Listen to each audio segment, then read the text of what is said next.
Bonjour, c'est la fin de la trêve internationale. La Ligue 1 reprend ses droits et l'OL prend la direction de la Normandie. Mais avant de lancer ce voyage, retour sur une signature. C'était en fin de journée dans le bureau présidentiel hier. Tanguy Ndombele a ratifié sa prolongation de contrat d'une année supplémentaire avec l'OL. Le milieu international espoir s'est donc engagé jusqu'en 2023. Il pourra donc encore faire frissonner le Groupama Stadium. Et en attendant, Kevin Chifflet, tel un renard des surfaces, est allé à sa rencontre. Je suis très content de rester une saison de plus à l'Olympique Lyonnais. C'est la chose que je voulais premièrement. Et j'espère qu'on va faire une grande saison. C'est important pour moi, surtout que j'ai fait qu'une saison. Je préférais rester pour confirmer. Et comme j'ai dit, pouvoir faire de grandes choses cette saison, j'espère, avec l'équipe. Tanguy Ndombele qui effectuera bien sûr le déplacement pour cette 5e journée. On verra le groupe dans quelques minutes. Des Canets qui attendent les Lyonnais de pied ferme. Il s'agira d'être ambitieux.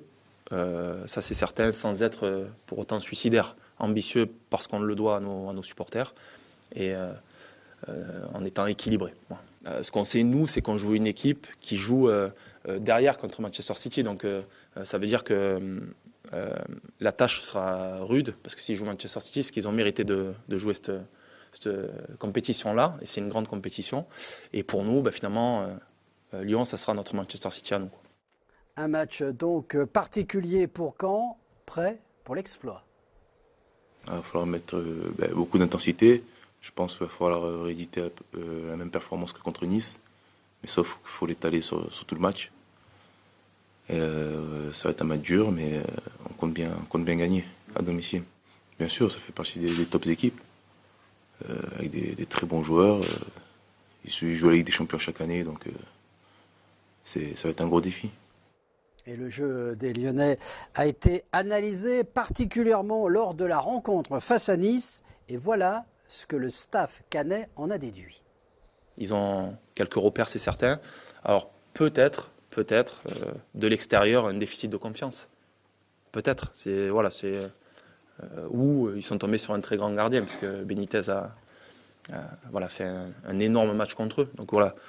Tout ça fait qu'aujourd'hui, ils sont en déficit de points, mais c'est une belle équipe. Après, on a aussi, on l'a échangé avec les joueurs, on a aussi les armes pour les gêner dans certains domaines. Pas dans tous, mais dans certains domaines. La fenêtre sera étroite, mais on va essayer de passer. Allez, tiens, un point chiffré sur cette équipe de Caen. 12e avec un point de moins que l'Olympique lyonnais. Une seule défaite pour Caen, battue chez eux, alors certes par le PSG sur le score de 3-0. La saison dernière, l'OL s'était imposé à Dornano. Regardez, l'ouverture du score survient rapidement à la 10e minute sur cette action. Une action conclue par Maxwell Cornet. Bing, voilà le but. 1-0 pour l'Olympique lyonnais. Rémi Vercoutre est battu. À la pause, 1-0, il faut patienter pas très longtemps dans cette seconde mi-temps pour voir ce splendide but de Mariano. Rémi Vercoutre ne peut rien sur cette très belle reprise de l'Espagnol. Caen, cependant, réduira le score dans la dernière minute du temps réglementaire par le Roumain Ivan Santini. Plus aucun but ne sera inscrit dans cette partie. L'OL a remporté le match sur le score de 2-1. On espère bien sûr que Lyon, samedi soir, reviendra avec les 3 points. Une rencontre arbitrée par M. Johan Hamel, coup d'envoi 17h la saison dernière. Cet arbitre, c'est lui qui avait officié pour le match de l'OL face à Amiens ici au Groupama Stadium. Victoire lyonnaise 3-0 et aucun carton donné. Pour préparer ce rendez-vous normand, dernier entraînement des Lyonnais ce matin. Un travail à huis clos, d'entrée de jeu, la conservation de balles et parfois le petit pont qui va bien. Tout le monde était présent pour cette séance. Bien sûr, Tanguy Ndombele, que vous avez vu signer sa prolongation il y a quelques minutes.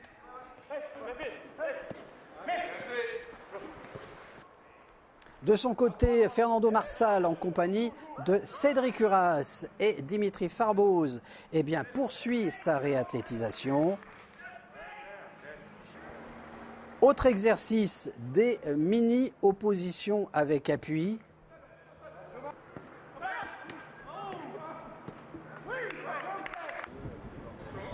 Et un Moussa Dembélé goléador. Et une nouvelle fois, de belles images de buts et d'arrêts signé Kevin Chifflet.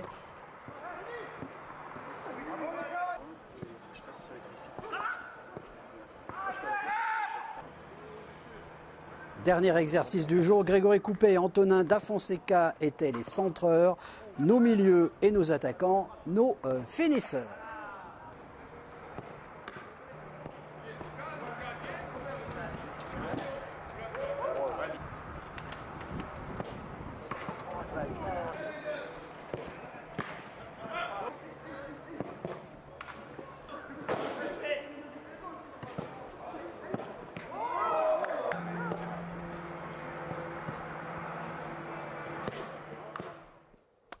Et à l'issue de la séance, eh bien, Bruno Genesio a dévoilé son groupe. 18 joueurs retenus, une première pour Moussa Dembélé. Bertrand Traoré, blessé durant la trêve, est présent. En revanche, absence de Jordan Ferry et de Kenny Tété. Marsal est en reprise et Gouiri en convalescence. On passe au programme de cette 5e journée de Ligue 1. 2 matchs ce soir et pas des moindres. Nice accueille Rennes. Rennes qui pourrait faire jouer Ben Arfa. Le PSG reçoit les Verts, les Stéphanois qui n'ont plus gagné dans la capitale depuis la saison 2012-2013. Demain, outre l'OL, à suivre la prestation de Dijon, le Dauphin, du PSG face à Angers, de Toulouse contre Monaco. Une journée qui prendra fin dimanche avec l'OM Guingamp. Et Guingamp nous amène à parler des féminines de l'OL car elles se déplacent ce dimanche en Bretagne affronter, les Guingampaises. Un entraînement ouvert au public, un travail pour préparer le 3e match de la semaine. Des Lyonnaises qui auront une autre séance demain. À l'issue du travail, le groupe pour Guingamp sera révélé. Et puis dimanche, elles partiront pour Guingamp affronter cette équipe qui pour l'instant sur 2 matchs eh bien, n'a réalisé qu'un seul, pas gagné, qui n'a réalisé qu'un seul match nul. Les images sont signées Olivier Tolakides. Le programme OL en 2 tableaux de ce week-end et vous allez voir, il y a du pain sur la planche. La Nationale 2 aura à cœur de retrouver le chemin de la victoire face à Fréjus, comme les U19 qui seront à Metz. Les U17 ne devraient pas être trop en danger face à Monceau. Dimanche, eh bien, suite et fin, 3 équipes en déplacement, 3 équipes qui avaient gagné le week-end dernier.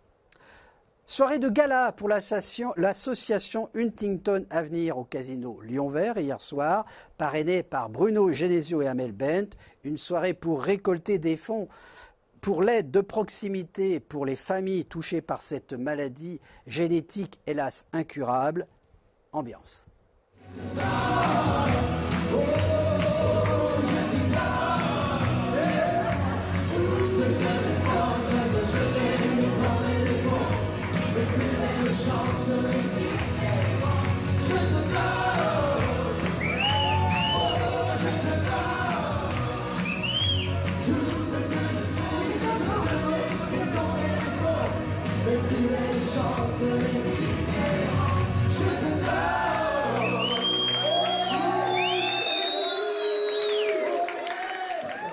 Il est magnifique, Nabil Fekir avec des lunettes. Un peu plus de 20 000 € ont été récoltés.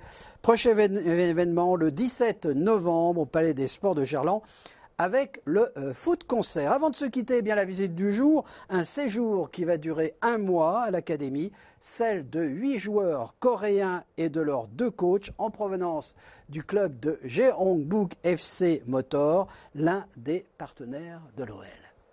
C'est dans le cadre du partenariat avec Jeonbuk Hyundai Motors, notre club partenaire en Corée du Sud. Chaque année, il y a des échanges. Il y a un partenariat qui a été signé et qui devrait être re-signé, qui n'est pas encore fait, mais ça devrait se faire. Un partenariat qui est signé pour quelques années et qui devrait se re-signer pour quelques années. Donc, dans le cadre de ce partenariat, il y a des échanges de faits. J'ai eu la chance d'y aller 3 fois en Corée. La première fois avec Jean-François Vuillet. La deuxième fois avec Christian Bassila et Alex Polizzi. Et puis la dernière fois, en juin dernier, on est allé faire une formation d'entraîneur et créer des échanges, donc discuter avec les entraîneurs, voir des joueurs. Il y a un double échange. Il y a un stage en Corée qui se fait au mois de mai-juin. Et il y a aussi des joueurs coréens, donc, dont fait partie ces 2 générations, puis ce sont 5 2002 et 3 2005 qui sont là. Ils sont intégrés pour cette action-là, ils sont intégrés à nos effectifs pour 5 semaines, seulement sur les entraînements bien sûr, et ça leur donne une expérience d'entraînement et aussi une expérience dans notre académie puisqu'il est maintenant reconnu dans toute l'Europe. Donc c'est à la fois une bonne expérience pour eux et puis nous ça nous enrichit parce que ça nous permet de connaître d'autres cultures. Et dans ce stage-là, bon, notamment il ne faut pas que du foot. Sur ce stage, je suis un des référents. Et donc ils font des entraînements avec nos joueurs et en même temps on les emmène visiter la ville. Il faut aussi qu'ils aient certaines idées de notre culture et de notre beau pays et de notre belle ville de Lyon. Donc on leur fait visiter la ville, toute la richesse culturelle de notre ville, hein, puisque classée à l'UNESCO. Il y a aussi quelques petites visites particulières. Cette fois, je compte bien les emmener sur la Saône. Pas pour nager, hein, mais pour visiter en bateau ou aller quelques petites surprises. Et puis en même temps participer à ce qui s'ouvre, tous ces jeunes-là, comme les nôtres s'ouvrent à la ville, à la culture lyonnaise, à la culture du club aussi, puisqu'ils vont visiter le musée. Là on est dans le stade. Donc il y a plein de petits moments hors terrain qui sont créés par le club pour les aider à garder un formidable souvenir et une bonne expérience foot de cet échange. Joël Fréchet, hein, qui s'est transformé en guide de voyage. Fin de ce flash. On se retrouve lundi, mais n'oubliez pas, demain, 16h sur World TV en direct, l'avant-match de Caen avec Philippe Bruet, qui vous donnera le 11 de départ ensuite en audio. Le match commenté par Guillaume Gache et Claude Arnaud Rivenet. Puis ensuite, l'après-match avec toutes les analyses et les réactions. Allez, ciao, bye, bon week-end.